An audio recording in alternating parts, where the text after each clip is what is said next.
Good morning, everyone. We'll go ahead and get started here in a minute. I want to make sure I admit everyone.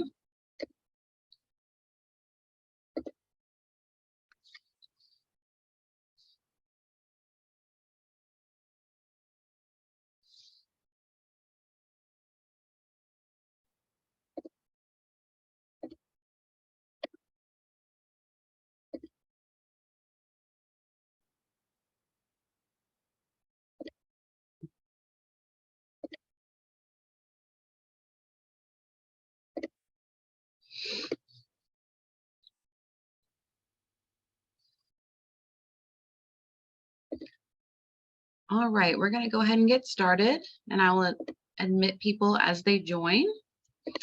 Good morning, everyone. Thank you so much for joining me on this beautiful Tuesday morning.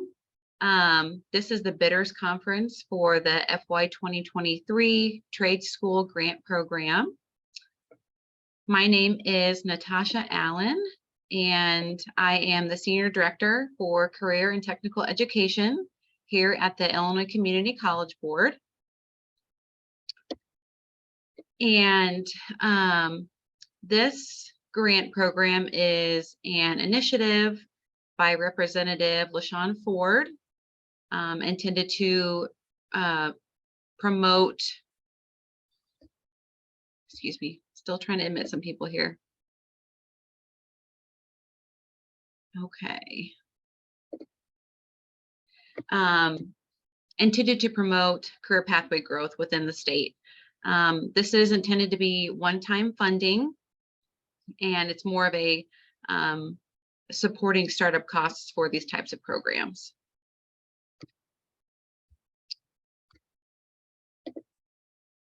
Okay, so you all are muted, and I have you are not able to unmute yourself. So should you have any questions during the bidders conference, please write them in the chat. Be as detailed as possible. If you think it might warrant a follow-up, or you think I might need more information, please include your name and your email so that I could reach out should I have a question about what you've asked. I will not be answering any questions directly in this meeting. Any questions that are posted, I will take them back, put them in the FAQ, and then repost that FAQ to the website. The FAQ is currently live on the website. I think it has 10 or 15 questions that have already been answered. So if you've sent me a question through email, as you know, you probably know I have not answered those questions. They have to be answered within the FAQ instead of on an individual basis. But should you have any questions after this bidders conference, please feel free to email me. My email is on this slide right here. I will be providing this recording of this meeting as well as the slideshow. It will be available on the ICCB Grants Opportunities webpage. Okay. So within this bidders conference, what I'll be doing is I'll be going section by section through the notice of funding opportunity. Again, this is just a chance it gives you a forum to be able to ask questions within the chat so we can post those online, and just to hopefully give you a little bit of a better understanding about what this funding is for. So ICCB was appropriated through the General Revenue Fund approximately $5 million to administer grants that support trades school programs. So there is only one grant application per district allowed, and that really only affects one area of the state. But that is something we wanted to specifically note. The award scale is minimum 50,000, maximum 400,000. And the grant period is June 1st, 2023 through June 30th of 2024. Hold on, I'm going to pause, make sure everyone is admitted. Okay, people are still joining.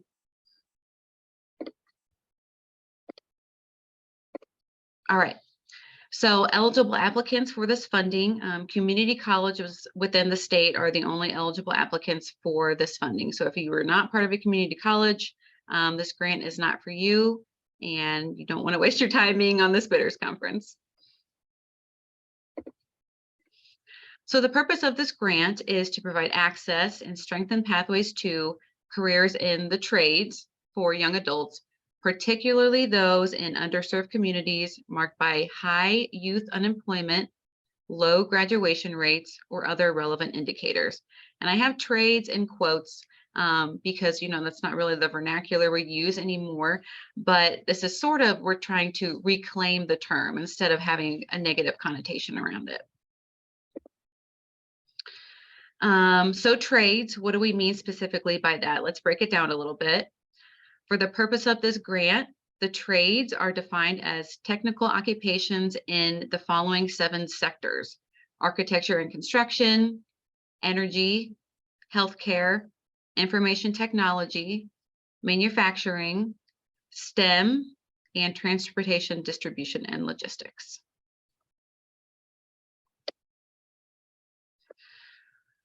The target population for this grant, the priority populations are programs should serve students enrolled in high school. So students who are currently enrolled in high school, preferably those in their junior and senior years. Applicants can also create partnerships and pathways with middle schools for career awareness and exploration activities. And you can also choose to focus on out-of-school youth up to age 24. But the primary focus should remain those in-school youth in their junior and senior years. Those are the individuals we're really targeting here. I'm going to pause for a second, make sure everyone is admitted. Okay. Sorry, it's just me, so I'm trying to run all the things here. All right, so the grant objectives. So the objectives of this grant are intended to increase awareness and access to sustainable wage employment in the trades for youth. And each grant proposal must address how the grantee will implement each of the following objectives. So all of the objectives, it's not choosing 1 or 2, you have to address each of the objectives within your proposal. Objective 1 is providing career exploration for youth as low as middle school as it relates to the trades. Objective 2 is providing seamless education and training pathways to employment in the trades. So these pathways may include things like providing CTE dual credit coursework to allow for students to earn a credential prior to or shortly after graduating high school. They may include seamless transitions into the college using CTE programs of study pathways and the model programs of study guides, as well as the career pathway endorsements. They may also include developing and implementing stackable credentials and essential employability skills into programming. The third objective is work-based learning. So that entails providing paid work-based learning opportunities such as pre-apprenticeships, apprenticeships, and internships to students participating in select training programs as appropriate. Work-based learning not only provides students with hands-on training and application, but also provides them with applicable career-related employability skills. And that's really the golden standard. As we know, that's really what sets CTE programs above the rest. Is that hands-on real-world work experience, and work-based learning provides that. Let me pause, make sure everyone's in the meeting. Okay. So in addition to addressing each of those 3 objectives within your grant application, there are several priority activities that you will also need to address. So all 3 of these activities must be addressed and detailed in your application narrative.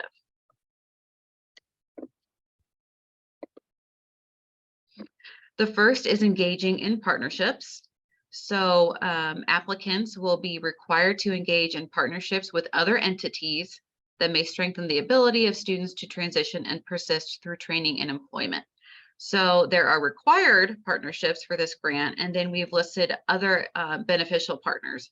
So the required partnerships you have to be able to apply for this grant are high school districts, employers, and community-based organizations, particularly those that work with youth.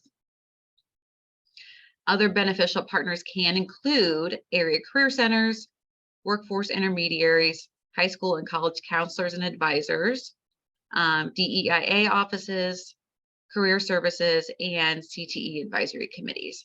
So again, there are required partnerships that you have to have in place or are developing in order to apply for and be awarded this grant.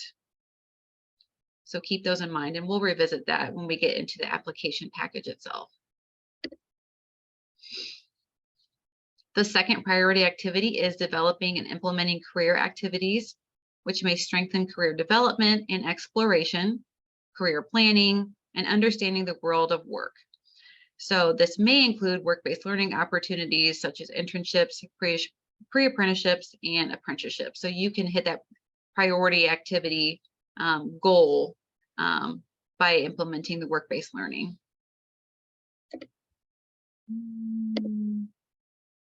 Okay. The third priority activity is implementing and integrating equity-driven, evidence-based practices, strategies, and pedagogy throughout programming. Grantees should utilize data-informed decision-making in the development, implementation, and evaluation of the programming to identify those equity gaps and address those equity gaps appropriately. Programs should also aim to ensure diversity, equity, and inclusion is adequately supported in programming by advancing equitable access and outcomes for racially and ethnically minoritized communities.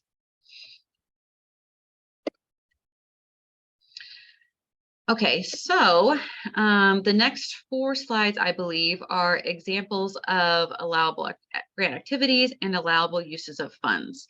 So the majority of the questions that I have received already are around allowable uses of funds. And I know that's probably what most people are most anxious to understand and learn more about in this meeting. So here are some examples of some allowable grant activities. I'm not going to go through and read all of them, but just to provide a couple examples. So you can create non-credit short-term training programs, excuse me, developing a relying curriculum, developing a student-centered support model, developing support services that include wraparound services for basic needs. And I'll get to that a little bit more here in the very next slide. So here are some examples of allowable uses of funds specifically for student support. So if you're on the call and you're most familiar with, say, Perkins, excuse me, you know there are a lot of restrictions about, excuse me, supporting students and supporting them directly.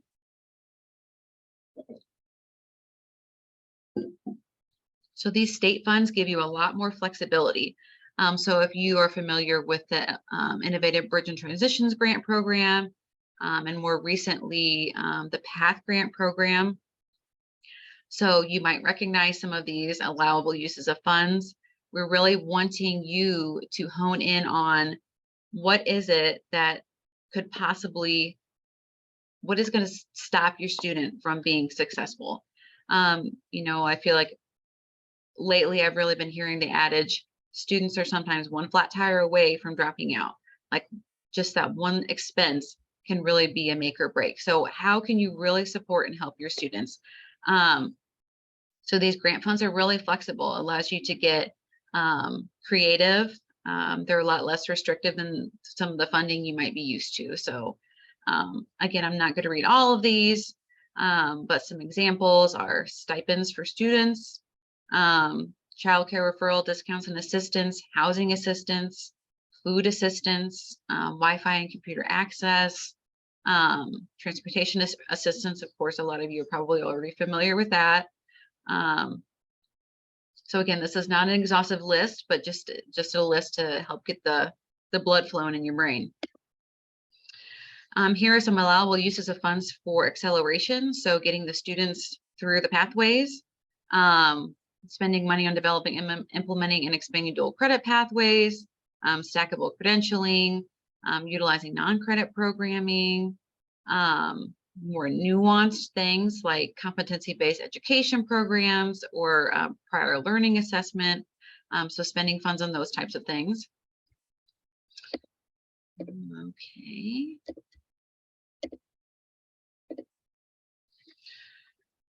Some allowable uses of funds for recruiting students, marketing materials, program recruiters, actually getting people out from the college to the community, reaching the people who you're wanting to reach, who you can't seem to reach any other way. Building community rapport, community liaisons, career awareness activities, required pre-admission costs. I think I already got a question about this from somebody. Again, this is similar to the PATH program grant, allowing you to pay for some of those pre-admission costs that sometimes are a huge barrier for students. So again, these funds are allowing you to get really creative with how you're supporting your students. So I think it's a really exciting opportunity, and I really look forward to reading all the grant proposals to see what you all are coming up with. So that leads us right into diving a little deeper into the application package itself. So again, I'm going to use Perkins as an example because that's my frame of reference. So for Perkins, obviously you have very specific application items that you use every year. For this grant, which again is similar to the Bridge and Transitions grant, if you've seen those materials, we're utilizing the materials that the state has provided. So you have the cover page, obviously uniform budget, but documents that are a little more, I can't think of the right word. But then also when you're writing the application narrative, it allows you to be a little more creative and flexible in how you provide us that information. So we ask for specific things and provide you a basic outline of the information that we need, but it allows you to choose the format in which you give that to us. So, okay, so the fine print. All parts of the application package must be completed by the deadline in order to be considered. That may sound very straightforward. However, if there are items missing from your application, I will not tell you that they are missing. You need to make sure that when you submit the application, is your application in full? It's exactly how you want it. You can't come back to me and say, hey, I would like to change this, or I forgot to include this. If you didn't have everything included at the time of submission, you will not be considered.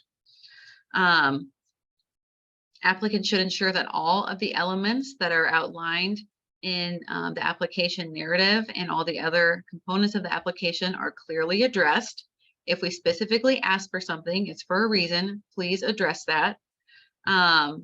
You are strongly encouraged to use headers to organize your application, or some consistent form of response delineation. So we don't want to read applications that are, here's section 1 of the application narrative over here, and then we're going to put section 7 over here. Please put it in a format that's easy to understand, easy to follow, makes sense, flows well, and not only makes it easier for you when you're putting this stuff together, but it makes it a lot easier for the readers to understand what you're trying to say. So you might have a really good idea and some really good partners and some really good activities outlined, but if you don't provide that information to us in a way that we can digest it, in a way that we can understand what you're trying to say, your point is not going to get across and you may not get funded. So just make sure when you're creating your documents, you're doing it in a way that makes sense. If someone comes in from the street and reads this and says, oh yeah, that makes sense, then you're probably good to go. You will receive a receipt of application. So once I receive your application, I'll send you an email saying, hey, I got your application, thank you, received. If you send me an application at 11:50 p.m. on April 14th, you will not receive a notification until the next day. But funded or not funded, applicants will be notified by May 19th, 2023, if you received or did not receive funding. Again, applications are due, no exceptions. We will not give extensions, nothing like that. Applications are due by April 14th of 2023 by 11:59 p.m. And please send those applications to iccb.cte@illinois.gov, and that is the CTE inbox. Okay. Application format. So as I stated before, the application must be organized as listed below, and applicants must use the templates provided on the ICCB Grant Opportunities webpage. So the first is the uniform application, and that template is provided.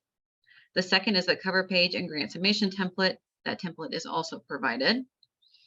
On the cover page or within the cover page, please list the trade sector and the accompanying occupations you are focusing on for your grant. The list of required partners and who those are for your specific grant. Please also summarize the activities and how they align with the goals and objectives of this grant that are listed in the NOFO. I just went over those.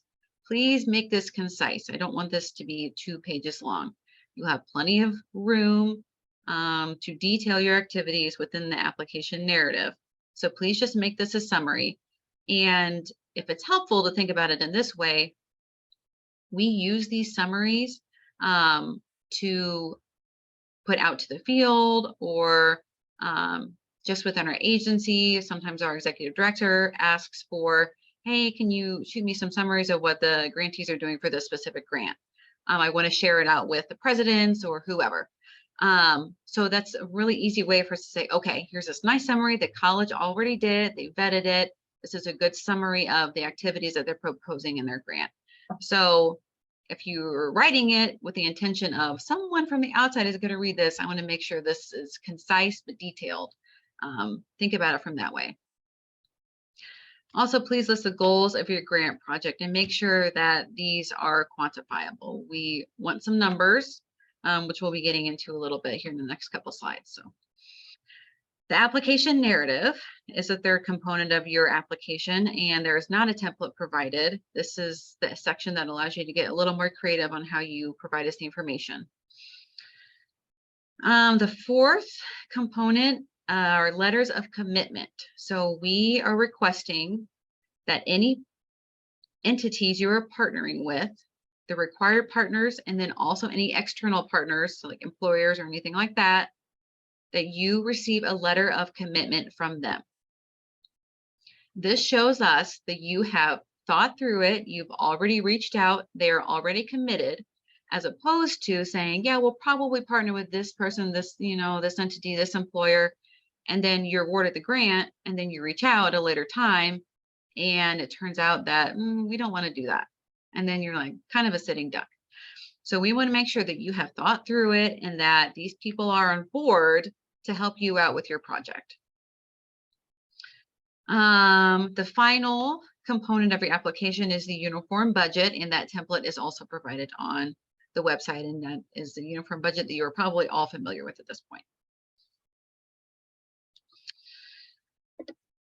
Okay, so we're going to do a bit of an application narrative deep dive here. There are quite a few sections, so we wanted to make sure that we went through each of those sections and you understood what you needed. This is the most robust portion of your application list, so this is where you should spend the majority of the time thinking about your activities, who you're partnering with, those types of things.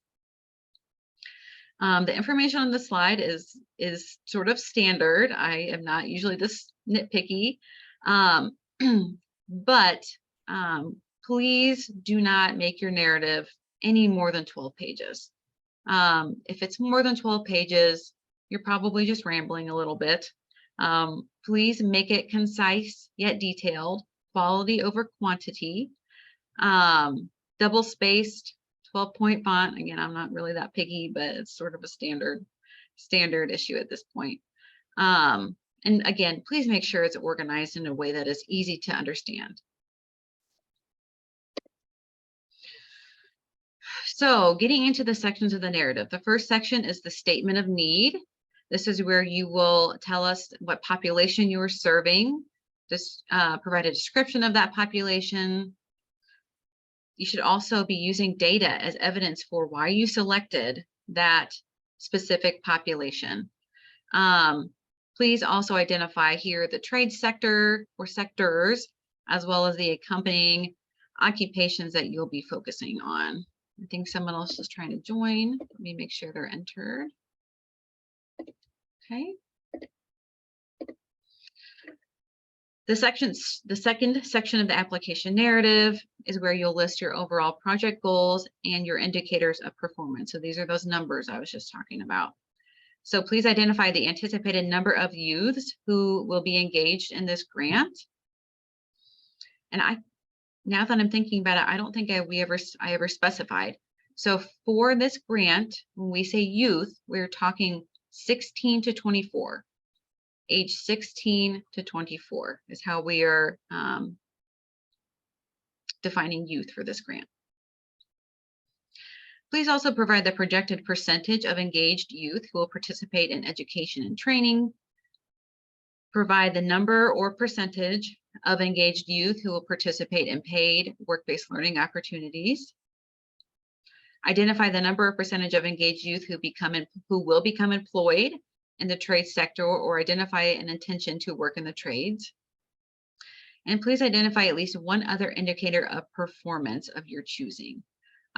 So as you'll see, several of these say number or percentage. When we were writing this grant, sometimes numbers can be a little restrictive. Percentages allow you to be a little bit more flexible.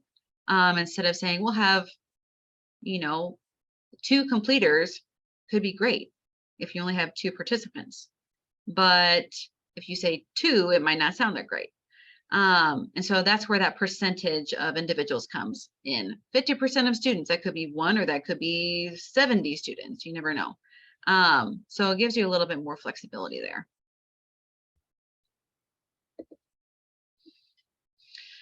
So the third section of the narrative is the project work plan. So this is probably going to be the biggest section within the application narrative section. Lots of sections and components.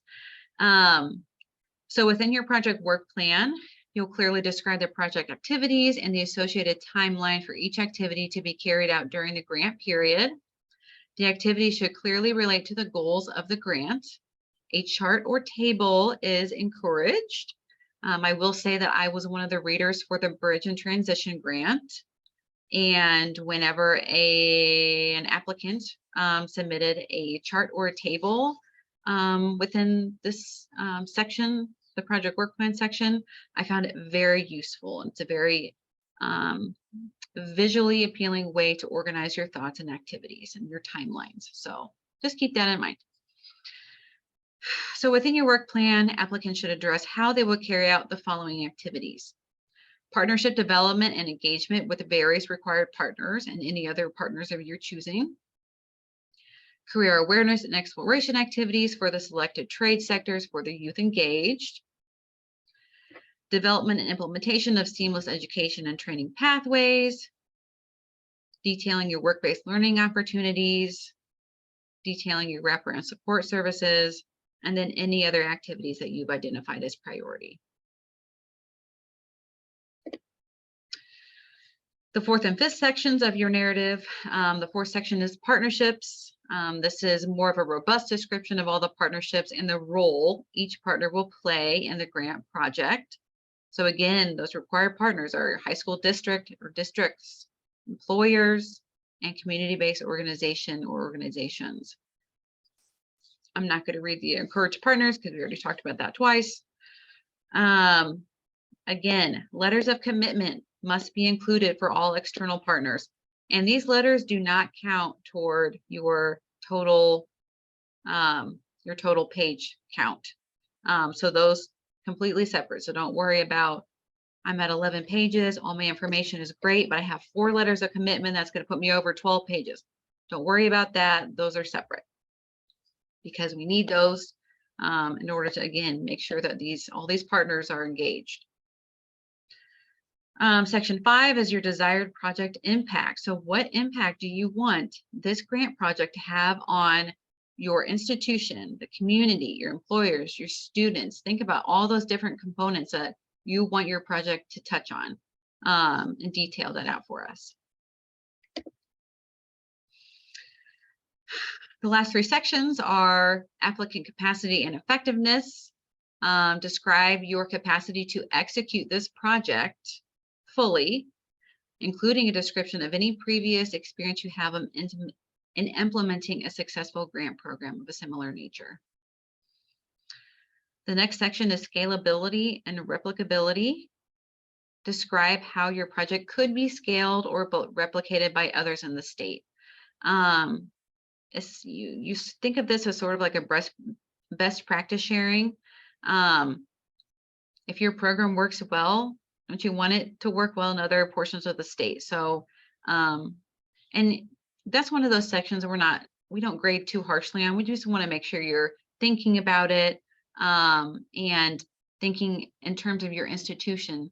So this is a 1-year grant, but after this grant is over, if this is successful, how can we keep this going here? The last section is the contingency plan. And this is something we've done the last several years, and it's really started, I think, since COVID. Obviously, COVID was completely unprecedented, and some institutions were having trouble expending all their funds. So we just want to make sure if you can't spend the funds in the way that you are proposing and the way that you want to and foresee, if something happens, how will you remedy that? What are you going to do in place of a certain activity? Or if 50% of your budget is spent on hiring somebody to do this job, and then halfway through the grant period, you have not hired anyone, the activities in your grant are probably not going to be as well executed as you would have hoped. So if you can't hire that person, how will you overcome that? What will you do in place of that? So just really, again, thinking about every single component before, during, and after this grant. So that's what that means when you see that contingency plan.